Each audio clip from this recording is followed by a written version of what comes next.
कभी सोचा है कि 3 घंटे की फिल्म की एक एक लाइन तुम्हें सालों तक याद रहती है, लेकिन किताब का एक पेज तुम्हें 3 दिन भी याद नहीं रहता? ऐसा क्यों है? इसका कारण एक साइंटिफिक धोखा जिसे हम कहते हैं इल्यूजन ऑफ कॉम्पिटेंस। जब तुम किताब खोल करके बार बार री रीडिंग करते हो तो तुम्हारे ब्रेन को यह लगता है कि अरे ये तो मुझे आता है, लेकिन असल में वो इंफॉर्मेशन सिर्फ तुम्हारे शॉर्ट टर्म मेमोरी में घूम रही होती है। ब्रेन ने उससे याद करने के लिए कोई मेहनत ही नहीं की है, तो वो याद कैसे रहेगा?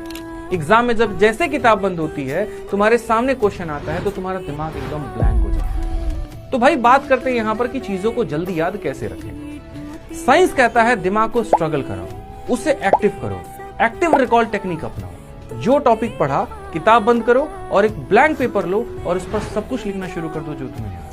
बिना देखे, चाहे टूटे फूटे शब्दों में ही क्यों ना लिखो, डायग्राम बना करके क्यों ना लिखो, लेकिन बिना देखे जो हो सकता है उसको ज्यादा से ज्यादा रिकॉल करने की कोशिश करो। जब तुम्हारा दिमाग उस इंफॉर्मेशन को रिकॉल करने के लिए जोर लगाता है, तभी तुम्हारी असल वाली मेमोरी बाहर निकल करके आती है और जो चीज याद करने में तुम्हें मुश्किल होती है वो धीरे धीरे धीरे धीरे परमानेंट होती चली जाती है।